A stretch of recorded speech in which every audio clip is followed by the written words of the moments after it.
வணக்கம் welcome to store Tamil. நம்ம எல்லாருக்குமே நிச்சயமாக ஒரு கார் வாங்கணுன்ற ஆசை நிறையவே இருக்கும். பட் அது கூட என்ன பண்ணுறது, பாலா போன இந்த ஃபைனான்ஷியல் ப்ராப்ளமே நம்மளுடைய வாழ்க்கையில் நிறையா இருக்கும். இந்த ஒரு ஃபைனான்ஷியல் ப்ராப்ளத்தில் நம்மளுக்கு ஏற்ற ஒரு அஃபோர்டபுளான கார் எடுக்கணும்னு நினைக்கிறீங்கப்போ உங்களுக்கு இந்த ஒரு செகண்ட் ஹேண்ட் மார்க்கெட்டுன்றது நல்ல ஆப்ஷன்.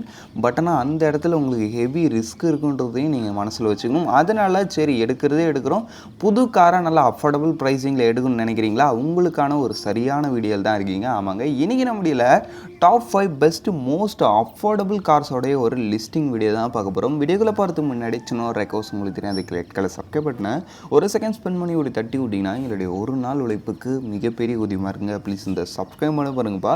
சரி, இப்போ நம்ம அதிகமாக பேசாமல் வீடியோக்குள்ளே போகலாம். லிஸ்டிங் நம்ம 5th பிளேஸில் பார்க்க போகிற ஒரு காரு நம்ம டாட்டாவோட டியாகோ. ஆமாங்க, இந்த ஒரு செக்மெண்ட்லேயே one of the best safest car எடுக்கணும்னு நினைக்கிறீங்க. இப்போ இந்த டாட்டா டியாகோ உங்களுக்கு ஒரு பெட்டரான ஆப்ஷனே சொல்லலாம். ஃபர்ஸ்ட் விஷயம், உங்களுக்கு வண்டி டிசைன் வைஸ் பொறுத்தளவுக்கு இது வந்து உங்களுக்கு அந்த ஒரு ஹேட்ச்பேக் டிசைன் டோனில் வரக்கூடிய ஒரு காராக இருக்கும் இந்த டாடா டியாகோ. அதுக்கடுத்து உங்களுக்கு வண்டியோட அந்த ஒரு சீட்டிங் கெப்பாசிட்டி பொறுத்தளவுக்கு ஒரு 5 சீட்டர் கெப்பாசிட்டி அந்த ஒரு செக்மெண்ட்டுக்கு ஓகே தான். நெக்ஸ்ட் விஷயம், உங்களுக்கு வண்டியோட இன்ஜின் வைஸ் பொறுத்தளவுன்னு பார்த்தீங்கன்னா வச்சுங்க, இதில் வந்து உங்களுக்கு ஒரு 1.2 லிட்டருக்கான பெட்ரோல் இன்ஜின் கொடுத்துருக்காங்க. இதில் உங்களுக்கு சிஎன்ஜி ஆப்ஷனும் உண்டு. அதுக்கடுத்து டிரான்ஸ்மிஷன் டைப் பொறுத்தளவுக்கு இதில் உங்களுக்கு ஆட்டோமேட்டிக் ஆர் மேனுவல்ன்ற மாதிரி இந்த 2 ஆப்ஷன்ஸுமே கூட வந்துடுது. அதுக்கடுத்து உங்களுக்கு வண்டியோட பவர் பொறுத்தளவுன்னு பார்த்தீங்கன்னா வச்சுங்களேன், நீங்கள் சப்போஸ் சிஎன்ஜி வேரியன்ட் போகிறீங்கன்றப்ப 72.41 பிஹெச்பி ஆஃப் பவர்ஸும் 95 நியூட்டன் மீட்டர்ஸ் ஆஃப் டார்க் வரைக்கும் ப்ரொடியூஸ் பண்ண முடியுது. அதுக்கடுத்து நீங்கள் இதில் பெட்ரோல் வேரியன்ட் போகிறீங்கன்றப்போ ஒரு 84.48 பிஹெச்பி ஒரு 95 newton metres of torque. Power சும்மா சொல்லக்கூடாதுங்க, இந்த ஒரு செக்மெண்ட்டில்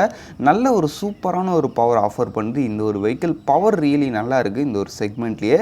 அதுக்கடுத்து உங்களுக்கு வண்டியோட அந்த ஒரு மைலேஜ் பொறுத்த அளவுன்னு பார்த்தீங்கன்னா வச்சுங்களேன், 90 to 20 கேம்பிள் இருக்குன்னு சொல்கிறாங்க. நீங்கள் சிஎன்ஜி போகிறீங்கன்றப்ப இன்னும் ஒரு 25 அதை மாதிரி ரேஞ்சு கிட்ட கிடைக்கிறதுக்கான சான்சஸ் இருக்குது. Mileage it's okay. ஆக மொத்தத்தில் வண்டியோட ஆண்டர் ப்ரைஸிங் பொறுத்த அளவுக்கு உங்களுக்கு பேஸ் மாடல் ஜஸ்ட் 6,81,000 ஸ்டார்டிங் ஆகுது. டாப் மாடல் நீங்கள் 10,63,000 நீங்கள் முடிச்சிடலாம். ரியலி இருக்கிறதுலே one of the most affordable safest கார்னு பார்த்தோன்னா அது நம்மளுடைய டாடா டியாகோவாக தான் இருக்கும். சரி வாங்க, இப்போ நம்ம இந்த லிஸ்டிங்கில் இருக்க நெக்ஸ்ட் பார்ப்போம். இந்த லிஸ்டிங் நம்ம 4th பிளேஸில் பார்க்க போகிற ஒரு காரு நம்ம மாருதியோட சலீரோ. ஆமாங்க, இந்த ஒரு செக்மெண்ட்லேயே இருக்கிறதுலே ஹெவி மைலேஜ், ஆமாம் அதிக மைலேஜ் தரக்கூடிய ஒரு கார்னா அது நிச்சயமாக நம்ம மாருதியோட சலீரோனே சொல்லலாம். ஃபர்ஸ்ட் விஷயம், உங்களுக்கு வண்டிய டிசைன் வைஸ் பொறுத்தளவுக்கு இது உங்களுக்கு ஒரு ஹேட்ச்பேக் டோன் டிசைன் தான். டிசைன் பார்க்குறது கொஞ்சம் கர்வே ஒரு மாதிரி டிஃப்ரெண்ட்டான ஒரு டிசைன் டோன் தான். ரொம்ப ஒரு ஸ்போர்ட்டியர் அண்ட் நல்ல ஒரு அக்ரெசிவ் ஷார்ப் ஸ்டைல்னு சொல்ல முடியாது, கொஞ்சம் ஒரு டிஃப்ரெண்ட்டான ஸ்டைலிங் தான். பட் பார்க்குறதுக்கு இட்ஸ் ஓகேன்ற மாதிரி இருக்கும். நெக்ஸ்ட் விஷயம், உங்களுக்கு வண்டியோட இன்ஜின் வைஸ் பொறுத்தளவுக்குன்னு பார்த்தீங்கன்னா இதில் வந்து ஒரு 1 லிட்டர் 3 சிலிண்டர் இன்ஜின் கொடுத்துருப்பாங்க. இது வந்து ஒரு பெட்ரோல் டைப் இன்ஜின், சிஎன்ஜி ஆப்ஷனும் உண்டு. அதுக்கடுத்து டிரான்ஸ்மிஷன் டைப் பொறுத்தளவுக்கும் இதுலேயும் உங்களுக்கு ஆட்டோமேட்டிக்கும் உண்டு, மேனுவலும் உண்டு. அதுக்கடுத்து உங்களுக்கு வண்டியோட பவர் ஃபிகர் வைஸ் பொறுத்தளவுக்குன்னு பார்த்தீங்கன்னா வச்சுங்களேன், நீங்கள் சிஎன்ஜி வேரியன்ட் போகிறேன்றப்போ ஒரு 55.92 பிஹெச்பி பவர் வரைக்கும் ப்ரொடியூஸ் பண்ணணும். அதே நீங்கள் பெட்ரோல் வேரியன்ட் போகிறீங்கன்றப்போ ஒரு 65.71 BHP newton metres of torque பொறுத்தளவுக்கு 89 நியூட்டன் மீட்டர்ஸ் ஆஃப் டார்க் வரைக்கும் ப்ரொடியூஸ் பண்ணுது. பவர் அந்த ஒரு ரேஞ்சுக்கு ஏற்ற ஒரு டீசெண்டான ஒரு பவரை நல்லாவே கெயின் பண்ணியிருக்குன்னு சொல்லலாம். பட் ஆனால் ஒரு முக்கியமான விஷயமே இந்த வண்டியோட மைலேஜ் தான். வண்டியோட மைலேஜ் பொறுத்த அளவுக்கு நீங்கள் நார்மல் பெட்ரோல்லேயே உங்களுக்கு ஒரு 24 to 26 கேஎம்பி வரைக்கும் தரதா சொல்கிறாங்க. அப்படின்னு பார்த்தா கூட ரியலி இந்த ஒரு செக்மெண்ட்லேயே ஒன் ஆஃப் த பெஸ்ட் மைலேஜ்னு சொல்லலாம் இந்த ஒரு கார் ஆஃபர் பண்ணுறது. அதுலேயும் நீங்கள் சிஎன்ஜி போகிறேன்றப்ப 34 கேஎம்பி வரைக்கும் தரதா ஏஆர்ஐலேருந்து சொல்கிறாங்க. ஒரு ரியல் டைம்லேயே எனக்கு தெரிஞ்சு எப்படியும் ஒரு 30 கேஎம்பிஎல் கிடைச்சாலே என்ன கேட்டிங்கன்னா இந்த ஒரு காருக்கு ஒரு சிஎன்ஜி ஆப்ஷனுக்கு 30 கேஎம்பிஎல்ன்றது ரியலி ஒரு பெட்டரான ஒரு மைலேஜ். அதுக்கடுத்து உங்களுக்கு வண்டியோட சீட்டிங் கெப்பாசிட்டி பொறுத்த அளவுக்கு ஒரு 5 சீட்டர் கெப்பாசிட்டி தான். ஏன்னா ஏசி பூட் ஸ்பேஸ் அது மாதிரி எல்லா விஷயங்களும் இந்த செக்மெண்ட்டில் ஏற்ற மாதிரி நல்லாவே கொடுத்துருப்பாங்கன்னு சொல்லலாம். சரி ஓகே, ஆக மொத்தத்தில் வண்டியோட ஆன் ரோட் ப்ரைஸே உங்களுக்கு பேஸ் மாடல் 6,42,000 ஸ்டார்டிங் ஆகுது. டாப் மாடல் 8,43,000 நீங்கள் முடிச்சிடலாம். சரி வாங்க, இப்போ நம்ம இந்த லிஸ்டிங்கில் இருக்க நெக்ஸ்ட் பார்ப்போம். லிஸ்டிங் நம்ம 3rd பிளேஸில் பார்க்க போகிற ஒரு வெஹிக்கிள் நம்ம ரெனால்ட்டோட கைட். ஆமாங்க, ஃபர்ஸ்ட் விஷயம், இதுவுமே உங்களுக்கு அந்த ஒரு ஹேட்ச்பேக் டிசைன் டோன் தான். பட் ஆனால் இந்த வண்டியோட டிசைன் வந்து கொஞ்சம் பெட்டராக இருக்கும் இந்த ஒரு செக்மெண்ட்டில். ஒரு ஸ்லைட்டாக அந்த ஒரு ஸ்போர்ட்டியர் டச் இருக்கக்கூடிய ஒரு க்யூட்டான ஒரு டிசைனாக இருக்கும்னு சொல்லலாம் இந்த ரெனால்ட்டோட கைடு. ஃபர்ஸ்ட் விஷயம் உங்களுக்கு வண்டியோட இன்ஜின் பற்றி இப்போ சொல்லணும்னா வச்சிங்கன்னா இதுவுமே ஒரு 1 லிட்டர் 3 சிலிண்டர் இன்ஜின் தான். இதில் வந்து உங்களுக்கு சிஎன்ஜி ஆப்ஷன் கிடையாது. இந்த ஒரு விஷயம் இருக்குது. இது வரைக்கும் பார்த்த எல்லா வெஹிக்கிள்ஸ்லையும் உங்களுக்கு சிஎன்ஜி உண்டு. பட் ஆனால் இந்த இடத்துல சிஎன்ஜி கிடையாது. உங்களுக்கு பெட்ரோல் ஆப்ஷன் மட்டும்தான். அதுக்கடுத்து டிரான்ஸ்மிஷன் டைப் பொறுத்தளவுக்கு ஆட்டோமேட்டிக் மேனுவல் 2 ஆப்ஷன்ஸும் இருக்குது. அந்த ஒரு விஷயத்தில் பிரச்சனை இல்லை. அதுக்கடுத்து உங்களுக்கு வண்டியோட பவர் பொறுத்தளவுக்கு மேக்ஸ் பிஹெச்பியா 67.06 பிஹெச்பியா வருஷம் 91 நியூட்டன் மீட்டர்ஸ் ஆஃப் டார்க்னு ப்ரொடியூஸ் பண்ணுது. பவர் இட்ஸ் ஓகே தான்ப்பா. பட் நான் ஒரு சில பேர் சொல்கிற ஒரு விஷயம் பார்த்தோன்னா இந்த வண்டியோட இன்ஜின் வந்து அந்தளவுக்கு ரிஃபைண்டாக ரன் ஆக மாட்டேங்குதுன்றாங்க. அதுக்கடுத்து உங்களுக்கு வண்டியோட அந்த ஒரு மைலேஜ் பொறுத்தளவுக்குன்னு பார்த்தோம்னா வச்சிங்களேன் 21லேருந்து 22 கேஎம்பி வரைக்கும் இந்த வண்டி மைலேஜ் தரதாக சொல்கிறாங்க. நீங்கள் ஒரு டீசெண்டான ரைடிங் ஸ்டைல் மெயின்டைன் பண்ணிங்கன்னா நிச்சயமாக நல்ல ஒரு மைலேஜ் கிடைக்கிறதுக்கான வாய்ப்பு இருக்குது. நெக்ஸ்ட் விஷயம் உங்களுக்கு வண்டியோட சேஃப்டி பொறுத்தளவுக்கு ஒரு 2 ஸ்டார் ரேட்டிங் ரொம்ப சொல்ல முடியல. பட் இருந்தாலும் இந்த செக்மெண்ட்டுக்கு 2 ஸ்டார்ன்றது இட்ஸ் ஓகேன்ற மாதிரி இருக்குது. அதனால நம்ம சலிட்டாலாம் 0 ஸ்டாரு அதை கம்பேர் பண்ணும்போது இவர் எவ்வளவோ பரவாயில்லன்ற மாதிரி இருக்குது. சரி ஓகே, ஆக மொத்தத்தில் வண்டியோட ஆண்ட்ராய்ட் ப்ரைஸிங் பொறுத்தளவுக்கு உங்களுக்கு பேஸ் மாடல் 5,58,000லேருந்து ஸ்டார்டிங் ஆகுது. டாப் மாடல் 7,68,000 வரைக்கும் வருது. ரியலி இந்த ஒரு ப்ரைஸிங்கில் ஒரு டிஃப்ரெண்ட்டான நல்ல ஒரு டிசைன் இருக்கக்கூடிய நல்ல மைலேஜ் தரக்கூடிய ஒரு ஓரளவுக்கு சேஃபான ஒரு கார் எதிர்பார்க்குறீங்கப்போ இந்த ரெனால்ட் கைடு ஒரு பெட்டர் ஆப்ஷன் சொல்லலாம். சரி வாங்க இப்போ நம்ம இந்த லிஸ்டிங்கில் இருக்க நெக்ஸ்ட்டை பார்ப்போம். இந்த லிஸ்டிங் நம்ம செகண்ட் ப்ரைஸில் பார்க்க போகிற ஒரு காரு நம்ம மாருதியோட எஸ்பிரஸோ ஆமாங்க. ஃபர்ஸ்ட் விஷயம் இந்த வண்டியோட டிசைன் பொறுத்தளவுக்கு இது வந்து உங்களுக்கு வந்து ஒரு செடான் டைப்லேயோ இல்லை ஒரு ஹேட்ச்பேக் டைப்லேயோ இல்லை. இது வந்து ஒரு எஸ்யூவி. என்னப்பா இந்த காரை போய் எஸ்யூவின்னு சொல்கிறேன்னா இது எஸ்யூவி தான். பட் மைக்ரோ எஸ்யூவி செக்மெண்ட்டில் வரக்கூடிய ஒரு டிசைன். வண்டி பார்க்குறதுக்கு எஸ்யூவிமாக இருக்கும்.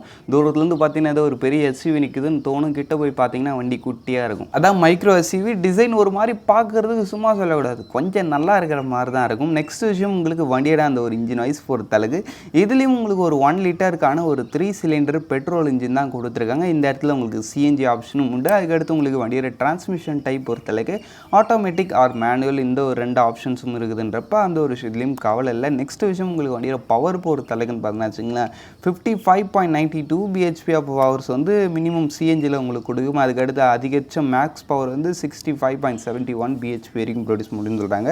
நியூட்டன் மீட்டர்ஸ் ஆஃப் டார்க் பொறுத்தளவுக்கு 89 நியூட்டன் மீட்டர்ஸ் ஆஃப் டார்க்கு இல்லை 82 நியூட்டன் மீட்டர்ஸ் ஆஃப் டார்க்குன்ற மாதிரி 2 ஆப்ஷன்ஸ் இருக்குது. அதான் சிஎன்ஜி போகிறப்போ உங்களுக்கு கம்மியாகும் பவர், அதான் அப்படி கொடுத்துருக்காங்க. நெக்ஸ்ட்டு உங்களுக்கு ஓரளவு வண்டியோட மைலேஜ் பொறுத்தளவுக்கு நீங்கள் நார்மல் பெட்ரோல் வேரியண்ட் எடுக்கிறீங்கப்போ அது வந்து ஒரு 25 வரைக்கும் கம்பெனி மைலேஜ் சொல்கிறாங்க. அதுக்கடுத்து உங்களுக்கு வண்டியோட சிஎன்ஜி ஆப்ஷன் போகிறீங்கப்போ அது வந்து 32 கேஎம்பி வரைக்கும் கம்பெனி மைலேஜ் சொல்கிறாங்க. அப்படின்னு பார்க்கும்போது மைலேஜ் விஷயத்தில் ரியலி சூப்பராக இருக்குது.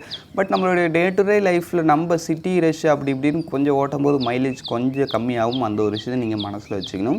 சரி ஓகே, ஆக மொத்தத்தில் இந்த ஒரு வண்டியோட ப்ரைஸிங் பொறுத்தளவுக்கு பேஸ் மாடல் ஜஸ்ட்டு உங்களுக்கு ஒரு 5,08,000லேருந்து ஸ்டார்டிங் ஆகுது. டாப் மாடல் 7,29,000க்குள்ளேயே நீங்கள் முடிச்சிடலாம். இந்த ஒரு ப்ரைஸிங்கில் நல்ல ஒரு எஸ்யூவி ஸ்டாண்ட்ஸ் டிசைன் இருக்கக்கூடிய ரொம்ப பெரிய எஸ்யூவி ஒரு மைக்ரோ எஸ்யூவி எதமாக இருக்கும் ஒரு டிஃப்ரெண்ட்டான ஒரு டிசைன் இருக்கக்கூடிய ஒரு நல்ல ஒரு 5 சீட்டர் கார் எடுக்குன்னு நினைக்கிறேன். இப்போ இந்த மாருதி எஸ்பிரஸோ உங்களுக்கு ஒரு பெட்டர் ஆப்ஷன் சொல்லலாம். சரி வாங்க இப்போ நம்ம இந்த லிஸ்டிங்கில் இருக்க நெக்ஸ்ட்டை பார்ப்போம். லிஸ்டிங் நம்ம ஃபர்ஸ்ட் பிளேஸில் பார்க்க போகிற ஒரு காரு த 1&1 ஆல்டோ K10 ஆமாங்க. நம்ம மாருதியோட ஆல்டோ K10 தான் உங்களுக்கு முதல்ல மனசில் வந்து நிற்கணும் அஃபோர்டபுள் கார்னு நினச்சாலே. ஆமாம், ஏன்னா அந்த அளவுக்கு இந்த ஒரு கார் வந்து அஃபோர்டபுள் ப்ரைஸிங்கில் கிடைக்கக்கூடிய ஒரு பெஸ்ட்டான கார்னே சொல்லலாம். ஃபர்ஸ்ட் விஷயம் உங்களுக்கு வண்டியோட டிசைன் வைஸ் பொறுத்தளவுக்கு இப்போ புதுசாக வந்திருக்க அந்த ஒரு ஆல்டோவோட K10 உங்களுக்கு இன்னமும் நல்ல ஒரு ஸ்மூத்தான ஒரு கேர்வியான ஒரு டிசைனோட வரக்கூடிய நல்ல ஒரு டீசெண்டான ஒரு டிசைன் டச்லேயே இருக்குன்னு சொல்லலாம். நெக்ஸ்ட் விஷயம் உங்களுக்கு இந்த வண்டியோட இன்ஜின் பொறுத்தளவுக்கு இதுவுமே ஒரு 1 லிட்டர் அந்த ஒரு 3 சிலிண்டர் இன்ஜின் தான். இதுலேயும் உங்களுக்கு சேம் அதே ஒரு சிஎன்ஜி ஆப்ஷனும் இருக்குது, பெட்ரோல் ஆப்ஷனும் இருக்குது. அதுக்கடுத்து டிரான்ஸ்மிஷன் டைப் பொறுத்தளவுக்கு இதுலேயும் உங்களுக்கு மேனுவலும் இருக்குது, ஆட்டோமேட்டிக்கும் இருக்குது. இப்போலாம் எல்லா கார்லேயும் ஆட்டோமேட்டிக் கொடுக்குறாங்கப்பா. அப்போலாம் ஆட்டோமேட்டிக்ன்றது ஒரு அல்ட்ரா லக்ஸரி ஃபீச்சர் மாதிரி எங்களை பொறுத்தளவுக்கு. அப்போ ஆட்டோமேட்டிக் காரான்ற மாதிரி பார்ப்போம். இப்போலாம் பார்த்தா ஆல்டோவில் கூட ஆட்டோமேட்டிக் வந்து போச்சு. நல்ல விஷயம் தான், எல்லாருக்கும் ஆட்டோமேட்டிக் போய் சேரணுன்ற ஒரு விஷயத்துக்காக அது மாதிரி அஃபோர்டபுள் கார்ஸ்லேயே அதை ட்ரை பண்ணியிருக்காங்க. அந்த ஒரு விஷயம் நல்ல விஷயம் தான், அதில் டவுட் இல்லை. சரி ஓகே, நெக்ஸ்ட் விஷயம் பார்த்தோன்னா வச்சுங்களேன் உங்களுக்கு வண்டியில் மைலேஜ் பவர் பார்த்துட்டு மைலேஜ் பார்க்கலாம். பவர் பொறுத்தளவுக்குன்னு பார்த்தோன்னா வச்சுங்களேன் இந்த வண்டியால் அந்த ஒரு சிஎன்ஜி ஆப்ஷன் பொறுத்தளவுக்கு ஒரு 55.92 பிஹெச்பி வரைக்கும் ப்ரொடியூஸ் பண்ணுது. நீங்கள் ரா பெட்ரோல் ஆப்ஷன் போகிறீங்கன்றப்ப அது வந்து 65.71 பிஹெச்பி ப்ரொடியூஸ் பண்ணுது. நியூட்டன் மீட்டர்ஸ் ஆஃப் டார்க் பொறுத்தளவுக்கு 82.1 newton metres of torque. Power it's okay, சும்மா சொல்லக்கூடாது, இந்த ஒரு செக்மெண்ட்டில் நல்ல ஒரு பவர்னே சொல்லலாம். நெக்ஸ்ட் விஷயம் உங்களுக்கு வண்டியோட மைலேஜ் பொறுத்தளவுக்கு ஒரு 24.39 kmpல இருக்குன்னு சொல்கிறாங்க. நீங்கள் ஒரு நார்மலான டீசென்ட் ரைடிங் ஸ்டைல் மெயின்டைன் பண்ணிங்கன்னா நல்ல ஒரு மைலேஜ் கிடைக்கிறதுக்கான வாய்ப்பு இருக்குது. நெக்ஸ்ட் விஷயம் நீங்கள் சிஎன்ஜி ஆப்ஷன் போகிறீங்கப்ப அரௌண்ட் ஒரு 32 வரைக்கும் சொல்கிறாங்க கம்பெனி மைலேஜ். அப்படின்னு பார்க்கும்போது மைலேஜ் விஷயத்துலையும் ரியலி குறையில்ல, நல்ல ஒரு மைலேஜ் உங்களுக்கு ஆஃபர் பண்ணுது. ஆக மொத்தத்தில் வண்டியோட ஆண்டோர் ப்ரைஸிங் பொறுத்தளவுக்கு பேஸ் மாடல் உங்களுக்கு 4,76,000 தான் ஜஸ்ட் உங்களுக்கு ஸ்டார்டிங்கு. அப்படின்னு பார்க்கும்போது இருக்கிறதுலே one of the most affordable car. அதெல்லாம் நல்ல ஒரு காருமே கூட, ஃபீச்சர் வைஸும் சரி எல்லாத்துலேயும் சரி. பட் சேஃப்டின்ற ஒரு விஷயத்தை மட்டும் அவங்க மறந்துட்டாங்க. உங்களுக்கு சேஃப்டி பொறுத்தளவுக்கு ஏர் பேக் வந்தாலும் ஸ்டார்லாம் அந்த அளவுக்கு பெருசாக சொல்லும்படி வாங்கலை. அதனால் சேஃப்டி இந்த இடத்துல கம்மி தான். பட் மைலேஜ் நல்லாயிருக்கும், வண்டி பார்க்குறதுக்கும் ஓரளவுக்கு நல்லாயிருக்கு. சீட்டிங், இன்டீரியர் எல்லா விஷயங்களும் இப்போ ஓரளவுக்கு பெட்டராக பண்ணியிருக்காங்கன்றப்ப இந்த ஒரு செக்மெண்ட்டில் அஃபோர்டபுள் ப்ரைஸிங்கில் ரியலி ஒரு நல்ல ஒரு காராகவே இருக்குது இந்த மாருதியோட ஆல்டோ K10. சரி, ஓகே, அவ்வளோதான் ஃப்ரெண்ட்ஸ். இந்த டாப் 5 லிஸ்ட்டிங்கை நம்ம இங்கே முடிச்சோம். இந்த டாப் 5ல் உங்களுடைய ஃபேவரட் எதுன்றதை கமெண்ட் பண்ணுவீங்க. இப்போதைக்கு தேங்க் ஃபார் வாட்சிங். Bye, see you later.